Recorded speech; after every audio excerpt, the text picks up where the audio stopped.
Hi guys, good evening everyone. So today we have Preety with us.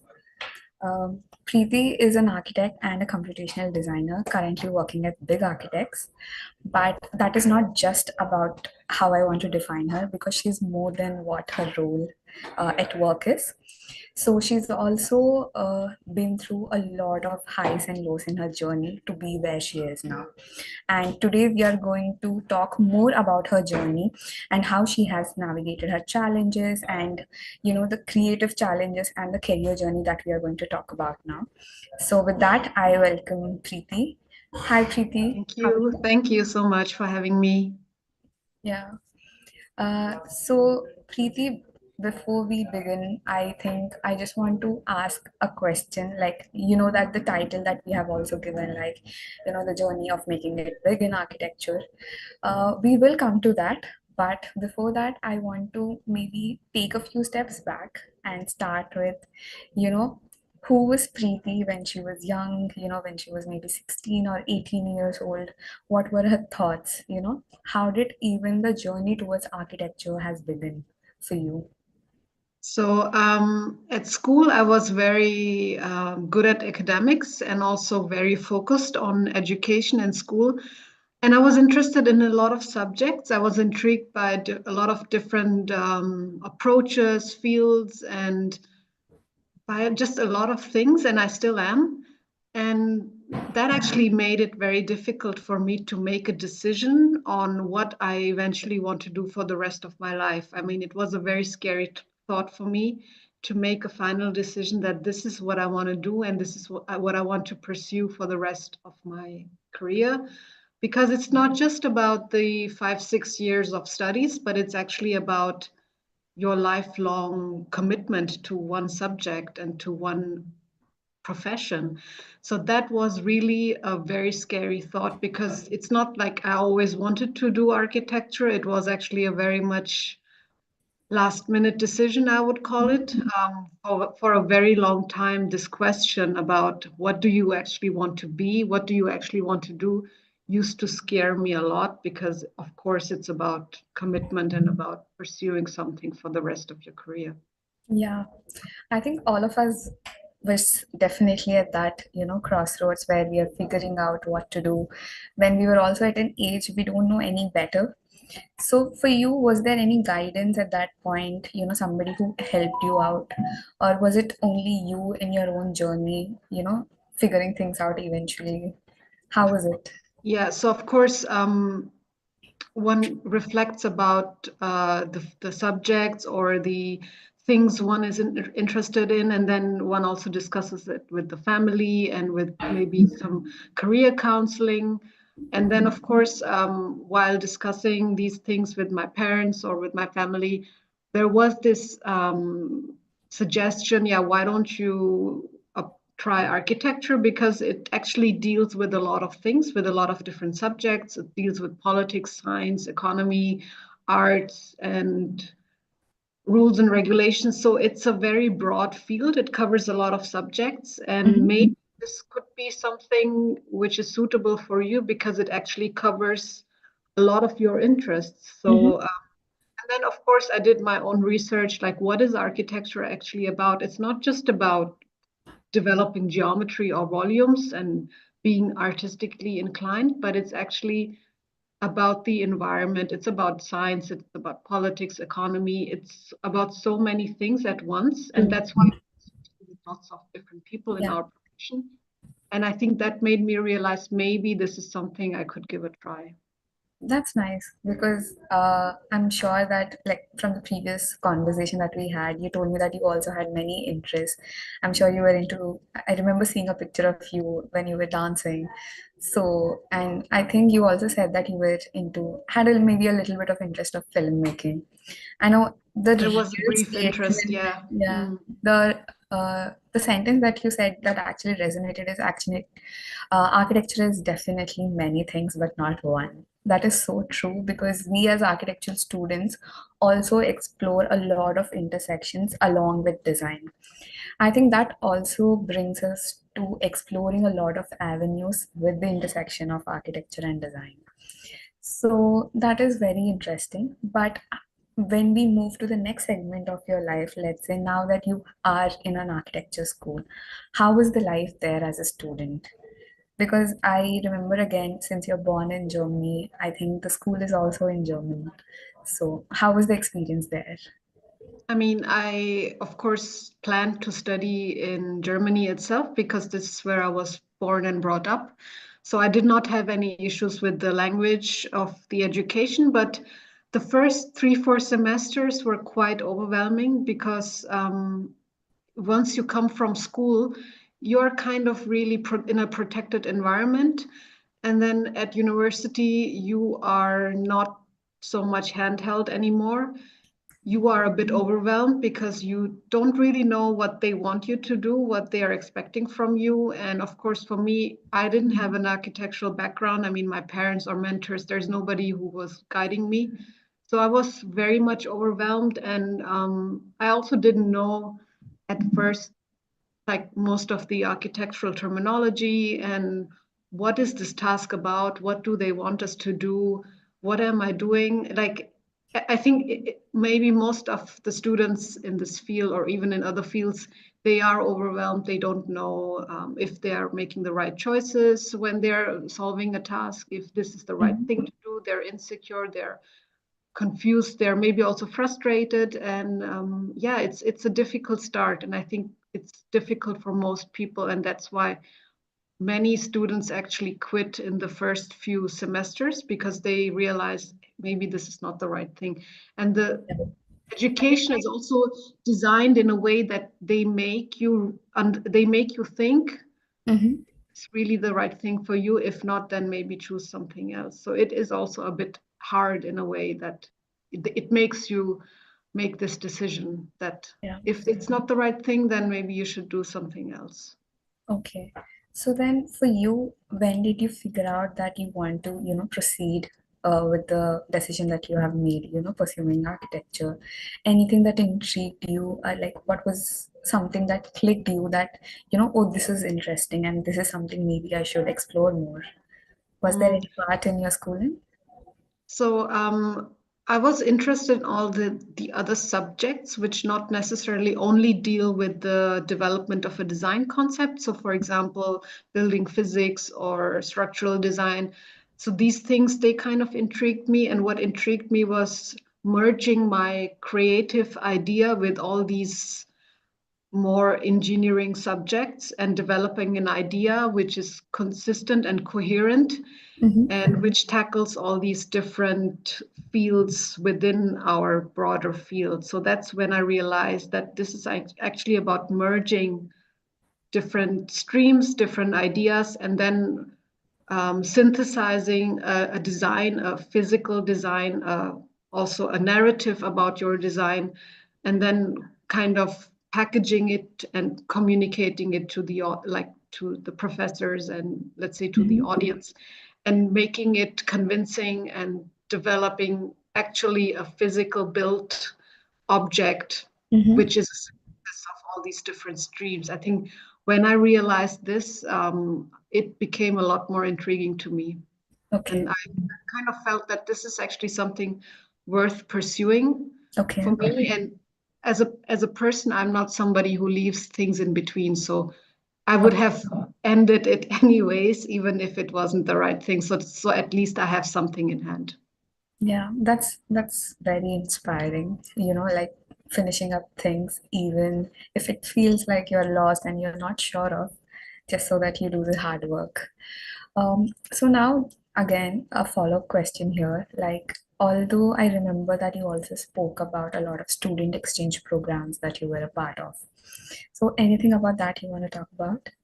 Yeah, so very early, I think it was in the fifth semester, I there was the opportunity to do international design studio with Professor Doshi in Okay. Ahmedabad. So I grabbed that opportunity because as part of our education, it's also important to understand different cultures and environments and different ways of practicing. And that was a really eye-opening experience. Again, lots of different students, a collaborative environment, and yeah, it was simply an opportunity I would suggest everyone should grab if they have it, like to go to a different country, go to a different climate, a different political context to understand how architecture actually works in different zones. And then I again had the opportunity to apply for an exchange program with a partner university. In my case, I applied for the National University of Singapore, and that Mm-hmm. again was an amazing experience because different students from Southeast Asia and a different teaching approach, different professors, a lot more hardworking than we are in Europe, crazy hours, but it's just yes, it was difficult at times, but of course, looking back, it was maybe one of the best decisions I've made. So Yeah. again, it gives you the opportunity to travel, to explore different cultures, and understand that architecture is different everywhere. That's kind of part of the education, I would say. Yeah, thank you for sharing that. And like the next part of your life, I think would be the masters that you also pursued at AA in London, which again seems like very aspirational for me. You know, getting selected by AA, the dream course that you want to do. How did the journey from the undergrad and then towards master, the in between period, again, any highlights or lowlights that you want to talk about? So even before graduating from Germany in 2008, I um, I was already certain that I want to do further education, that I want to specialize or I want to deal with computation and fabrication, digital fabrication and architecture. It kind of intrigued me, but more from an aesthetical point of view back then. So I was intrigued by the geometry, by the expressions, and by the way a design can actually be fabricated without it being always rectangular and square and cubic. After graduating, I first worked for 3 years in Germany because I needed to save up for the tuition fee. So the tuition fee back then was, I think, £36,000 or something for 16 months, which is a huge sum for someone who has just graduated. And I also wanted to understand the practice itself. Like, I did not want to go into the masters blindly and just learn tools and do fancy things, but understand how the masters could be beneficial for practical application. Like, what is the industry actually asking for? What are the current needs? And how can this actually be usefully utilized in practice? So, therefore, I worked on a refurbishment project in Frankfurt for three Mm-hmm. years. Actually constructed. I learned a lot about collaborating with other engineers, with other consultants, drawing details. It was all in 2D, Okay. um, which I think if I would have to do it now, I would really be a bit sad because there are so many more tools and so many Yeah. more things to do. But it was a very complex project, and it, I mean, I did not immediately see how this masters can be Mhm. applicable to practice, but at least I understand that there's still a big gap between education and practice. But Okay. still, it was like a reality check, like what is the reality of our profession and what are we doing in day-to-day basis. So of course, having experience, understanding practice, understanding the current needs of the industry, and then of course not going blindly into a new program where I Mm-hmm. don't know how to utilize it in future. Okay. Of course, also getting the right amount of money for the tuition fee. Yeah. And like, how was the education, the way the course was curated or the curriculum? I'm sure it's different in masters, but you know, after even doing a 4 year or 5 years of architecture and then working and then getting into the masters and then doing a 1 or 2 years of specialization and then working again, how did the work experience change, you know, in after grad and after post grad? Was there any significant difference? You know, the tools that you also talked about, Mhm. like did they come anything handy, you know, like a very good moment you were like, you know what, I have cracked it, this is the one I wanted to do? How was the experience after post grad? After postgrad. So I did learn a lot of tools and a lot of theories and approaches during my postgrad at AA, but it was not like I could just exit university and utilize those tools straight away. Because these tools were very, very specific. And as I said, there's still a big gap between practice and education. So the education is light years ahead. We are doing things which, I mean, probably most people in practice haven't even heard of, or they would not know, or we also don't know how to usefully utilize them.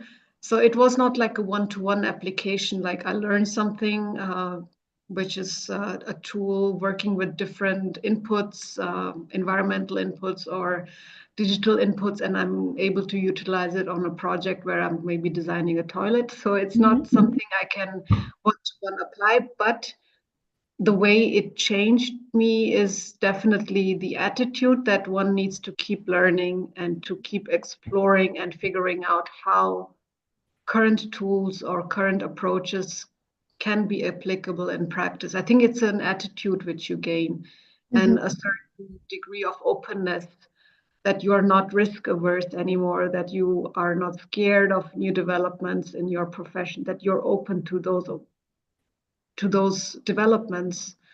So it's not that any tool I learned during the masters is like one-to-one applicable. I think the most tools which I learned by myself or after the masters are actually those tools which I'm currently using and also teaching, Mm-hmm. such as Grasshopper, Rhino, Revit, and all the interface between all these three tools. It's not something learned during my master. It's something I learned by self-learning or by doing specific courses, and of course also utilizing them in practice and then Okay. extending my knowledge in that. So, other than the masters, you have also learned something on your own. Yes, I mean, um, Revit, I would say I have learned completely by myself, and also by utilizing it in projects. I think that's in practice when you utilize those tools. That's when you Mm-hmm. actually start learning them, because you're solving specific problems and you're collaborating.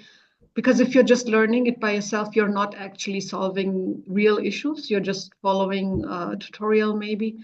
But once you start using it in practice and you are using it on a real project, that's when you start learning it. But you need to have a certain base, and that Mm-hmm. base I definitely learned by myself, by watching tutorials and by, yeah, Okay.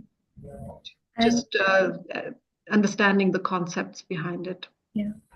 And how was the experience, after getting a job? How was the process of getting a job after masters? Like, is it something easy that we think of, or what kind of challenges do we get there? Because again, if I just relook at your profile, I know that you have worked with Fosters and Partners, you have worked with HT&M, and now currently you're with Big. So how has that, applying to jobs, what kind of hiring process, what are the do's and don'ts, that we can just talk about? So it's one would imagine that you exit from university, from AA, and then you get your job, which you always wanted to have, or where you can one-to-one utilize those tools. But for me, it was not like that. So I do think that if you have some good universities on your CV, that your application might stand out. But what is important is actually the practical knowledge and the experience of utilizing tools in practice. So Mm-hmm. for me, it definitely wasn't a straight line, and it was full of challenges and setbacks. Like I realized, okay, I don't know this tool or that tool, or I don't know Revit, that's why I can't get a job, or the job which I would be interested in, or I don't know this, I don't have experience in a certain building typology, so I did not get the job. So it's really also about timing, about knowing the right skills for the right role, and also about curating your portfolio and your CV suitable for a certain Mm-hmm. company. And it's not like you apply once and you get the interview and you're hired. I have applied a couple of times to those practices, maybe also reviewed my Mm-hmm. application, reviewed my CV, reviewed my portfolio. It's really a process. And by the time you have it right, or you hit the right opportunity with your skill set, with your approach, with your attitude, it can take, I mean, it might be for some people that they straight away get what they want or what they think is right for them, but in my case it was a um, bit of a longer process. So until I figured out how to, let's say, sell myself to a certain company where I would like to work. Yes, of course, now I have some big names on my CV, but it wasn't an easy journey. It was full of challenges, I would say. Yes, and but these challenges also make you realize that they make you appreciate the role you have and the position you have, but it also you realize that you need to keep working on yourself, you need to keep improving, you need to keep being open to learning new tools, new approaches. So it kind of brings in an attitude into you that there's no right or wrong, there's no final answer, and keep being persistent and keep having patience and keep learning. Okay. Thank you again for sharing that. So when you are at a company, right, when you also know like when to take the next step, like shifting from a company to another company, is it completely the work related, or is it, when I say work, is it the tools or the process or the projects that they are working on? Even a company maintains a certain portfolio of projects. So how Mhm. do you pick a firm that you want to apply with or work with, for a longer term? So I was always intrigued by firms who work on large scale complex projects. Okay. Like I have never worked on a small residential project or a small simple project. So that has always been intriguing for me. And what else I found for myself important is that when I can see in their design that there is a chance for me to apply computational design tools. Okay. Um, of course, the companies I have worked for, they have those complexity in their projects, and they will, since they are larger in size, they will Mm-hmm. also have a department which deals with computational design, which enables digitalization and enables complexity, enables tools which can solve this complexity. So for me, having that idea of an office is quite important. But Okay. I will be able to implement my skills. That's quite Mm-hmm. important personally. So, on that note, any tips or any advices that you want to give to like young professionals who are maybe just starting their architecture journey, or even like if they are in a early stage careers when they are applying for a lot of firms, how do they make sure that, they get selected for the dream company that they want to work with? I mean, they can just do their best, curate their CV and their portfolio, and of course, also have the right reasons for applying for a certain company, because you need to know, you need to be convinced that this is the right role for you, the right company for you. And in an interview, I think it will be very obvious whether you're just applying or if you were really convinced about certain approaches this company has or certain projects you're specifically interested. So have it curated, have it really specific, your application, and also it's okay to explore in a certain phase of your life to see, could this be the right role for me, or could this be the right approach for me? Do I want to work in a small office or in a big office? It's fine. I would say I would actually encourage everyone to have a time for exploration, because don't just go into the first firm you get hired by and then stay there for the rest of your work life and then get retired. But don't be scared to explore. Maybe you will work there for 3 months and then realize, I don't like it. Let's move Yeah. on. I think that's fine to a certain degree. Okay. Also, exploring your, yeah, what can I do and what can they do? What can we do together? Be open and don't be scared of perhaps also taking the wrong steps, because that's how you will figure out what is right for you actually. Yeah, very insightful about that.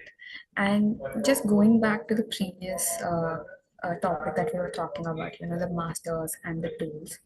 So then, if you are hiring, let's say, me for a certain role, what are the couple of things that you would look at the profile? Like doing a master's, do you think is a mandatory thing when you are looking for an experienced person? Or maybe when I compare it with a similar person, maybe not have done masters but has a very good set of, technical knowledge. So then how do you gauge these things when the hiring is Mm. happening?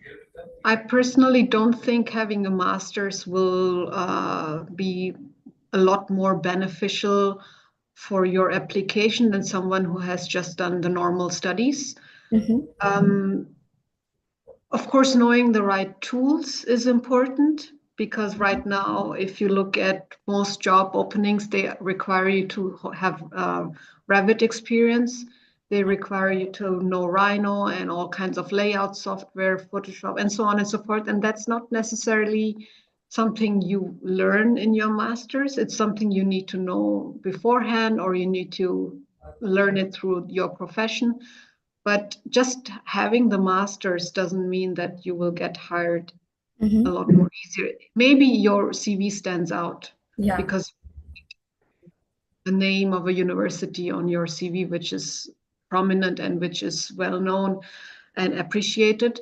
But if you can prove that you have the right knowledge in terms of skill set, the right experience, having project application experience of a certain tool, not just know it in your private environment, I think that makes it a lot more interesting for firms, because they, of course, want to know, can this person solve an issue in a short time, Mm-hmm. um, given the deadlines and the budget? And of course, does this person have a good architectural sense? That's always important. But knowing the right tools, being fluent with the tools, being efficient is perhaps even more important. But that is also something which they will figure out once they have hired you.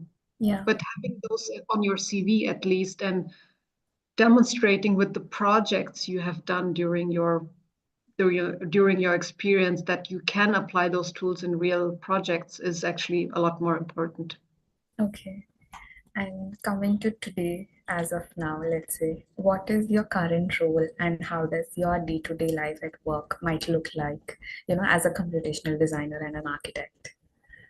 So for me personally, it's important to not just do computational design, but to uh, understand how it can be applied to architecture. So I am kind of in a hybrid position, I would say. I'm not just doing one thing.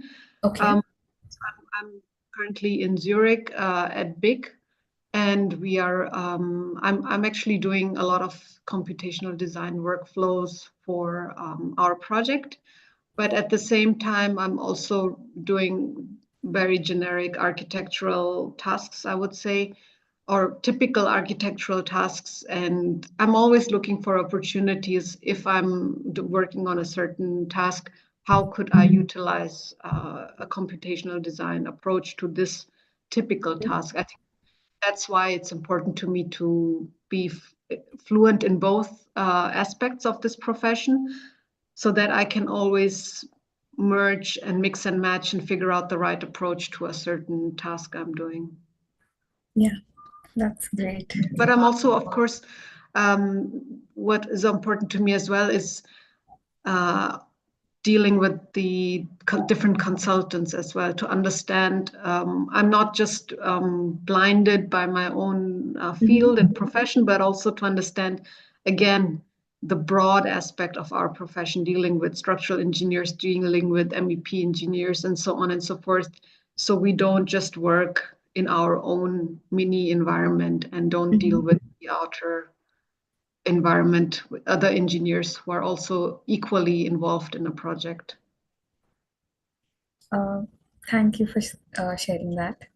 The last thing, like I remember that you also spoke about you were in a time like where you also figured out and developed your own workflow for in between softwares, like for interoperability between Revit and Rhino, right?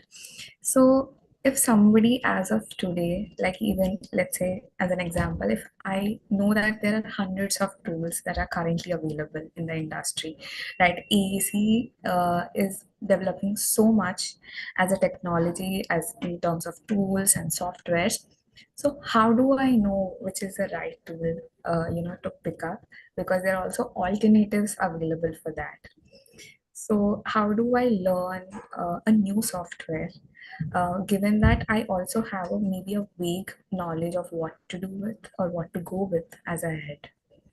Any That advice that you can yeah, share? I mean, it also depends, like in a practice, it really depends on the software that practice is using. Like there are a certain set of, like every practice has their own set of softwares, of course, and that's usually, I mean, for example, now you mentioned interoperability. There are certain different tools which are being used or which are on the market, but it also really depends on your personal preferences. Like if you like using Rhino and Grasshopper, for example, then of course you would, for interoperability purposes, you would perhaps first use Rhino Inside, then Beam or Speckle or something else. Um, that is one thing, but I think it really comes down to your personal choice, but also to what is available in the office. Like not every software is purchased by the office, and then you have to deal with what's available. And perhaps that's also a good thing because then you can learn something new, learn it on the project itself, or learn it in your own time. I think that learning is open to learning is a key attitude in our profession. It's also the biggest takeaway from my master, I would say, Okay. being open to And learning. yeah, like if how do you see AEC, as an industry getting evolved, let's say in the next 5 years or in the next decade? Any trends that you are also exploring as of now? I would definitely like for personally, I would really like to explore more the interface between computation and digital fabrication, like the data which is between the geometry definition and the machinic fabrication. I think that's something I'm really intrigued about personally. Mhm. But if I see trends, then definitely AI is a big trend in the industry right now. Whereas, to my knowledge, it's only being utilized for visualizations or for simulations. But I'm still curious about how it will affect the way we design. Like, there's also tools about machine learning in floor plans and so on and so Mhm. forth. So I think it's like really, we will still figure out how these things will actually impact our profession. I Okay. hope in a positive way, and I hope that it will encourage projects which are more flexible, more adaptable, and more responsive to the environmental conditions we live in. Yeah. So again, coming to the last segment of this part, where I want to talk about you're also a mentor at Novator. So anything that inspired you to start mentoring, or how does it come as a rewarding part, coming back and teaching to the young professionals? How is your experience? Okay, so my mentoring experience started with first developing the course content, which was perhaps a really challenging but also interesting bit to see what's actually important about a certain software or a certain module. How do I Mhm. want to teach it? What do I want to give as a background? And that was definitely the one of the aspects which intrigued me most. But also, I also wanted to get a bit of experience in conveying the content, in teaching, in breaking down a task to an audience which is completely unaware of that particular problem or tool, and then like communicating the ideas behind this tool or the way we are solving this task. Of course, I Yeah. mean, teaching and asking, and then of course also having the interaction with the students, them asking questions, and then maybe questions which I did not expect, which I wasn't prepared for. So that's kind of the rewarding experience I'm having, but also what intrigued me about taking up mentoring at Novatr. Yeah. And we do have this course, right? We do have a BIM professional course. We have a Master Computational Design course, which also has BIM as a specialization. Since you have been a part of, mentoring this course, anything that you want to say about how the course is and how it is doing, how the people have been interacting with you during this course? So I would say, looking at the syllabus, um, it's actually covering a lot of different aspects, a lot of different tools. At the first, of course, Rhino, Grasshopper, the ideas of parametric design, computational design. There's a broad selection of plugins, which I find really interesting and really useful. So you can always pick one which really intrigues you most and then explore it more. So it gives you kind of an idea first of what this tool is about, what it can do. And then it's also, of course, also your own responsibility to explore it more in your own time or for your own tasks. So I think that's a super good introduction to the variety of tools and plugins available. And then what I find really, really useful and valuable is the fact that it's taught by professionals who can also give in their experience, who can say that in practice we do it like this, and this is really useful. This is really a case study from the practice. It's going to be really realistic and applicable for your day-to-day job. It's not something like in university we learn things which we might cannot Yeah. apply one-to-one, and they're very far from practice. But since this master is taught by professionals, we have really tried to include our personal practical experience and always made sure that this is applicable in practice. And that's the most valuable thing I feel about this Yeah. course. We're always grateful for your support and glad to hear from, from one of our own. And I think we'll continue with the rapid fire segment now. So I have a Okay. couple of questions waiting for you. You can keep it like one word or one sentence, whatever the first thoughts that come into your mind. So how do you define or describe computational design? Okay, so for me, it's about breaking down an issue or a design problem into small logical steps. And since logical steps can also be expressed algorithmically, that's when it becomes a code or a script. Yeah, That's for me computational design. great. So next question is, what do you think is your superpower? Okay, if I knew that would be great, but I would say it's about identifying opportunities for implementing computational design workflows. Okay. And any tool or any resource that you just can't live without, personally or Grasshopper. professionally? Grasshopper, Oh, there it yeah, is. Grasshopper, definitely. Okay. And let's say if you were to start your career today in this new age of education or technology, what would you focus on first?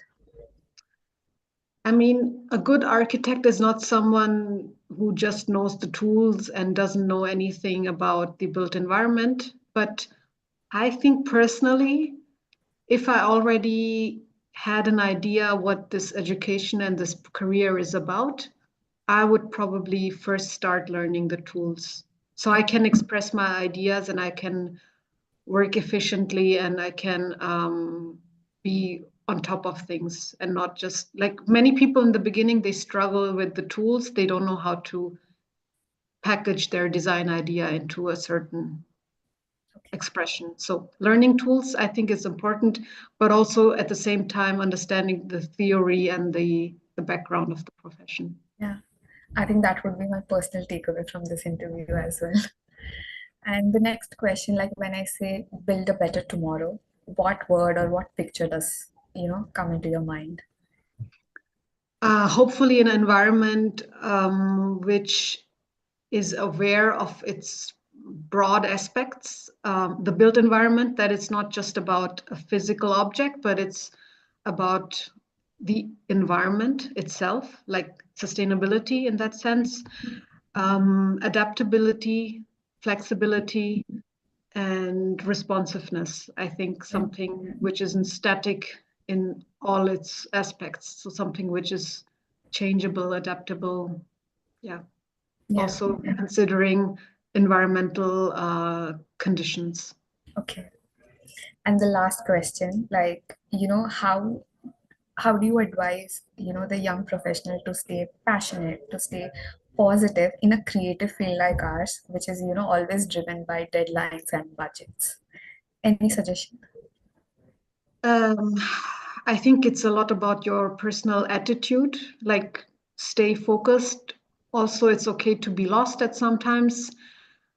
Be patient, keep learning, be open to learning, be open to change, be open to changing your mindset, your attitude, be open to absorbing new influences. Yeah, I think don't be static.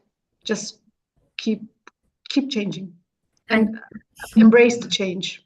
Yeah, glad for saying that. And thank you so much, Preeti, for sharing, all the insights of your incredible journey with us today.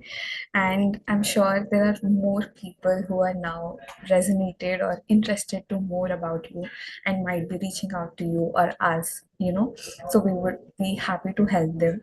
And a couple of questions I think there are on the chat by one of our viewers. So we'll take a couple of minutes to just answer them. So one of the question is like, what's the one skill that every early professional should focus on? That's wow. Early professional, so after graduation, I think it's not. It's maybe knowing basic tools. I mean, Hmm. but for me, it's about attitude. Okay, It's about having the attitude to keep developing yourself. It's maybe also could be seen as a skill, okay, but that's for me, that's something. okay. And another one is like, is looking back at your own journey, is there something differently you have done in your career? Or would you Definitely. feel like looking back at your own journey, do you think you would have done something differently or you would have still done the same thing?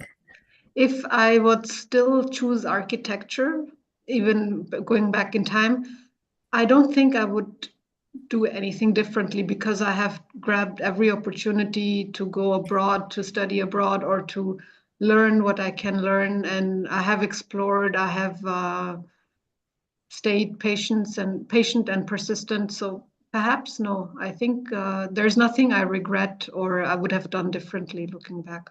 Okay, yeah. And the last question, like whenever you feel lost or confused about anything, how do you keep yourself, taking yourself forward or keep yourself motivated about it? What do you do? What is your mantra? I think it's important to not look at your career or your current stage in micro scale, Mhm. but to zoom out and to see the bigger picture of yourself, but also your profession and how far you have come and what the next steps could be. So it's really about zooming out, I would say. Yeah. Thank you. Thank you again for answering. I know there are more questions that are there that I know, but it will take more of our time. So, guys, please feel free to reach out to us or Preeti. We'll be happy to connect and help with you.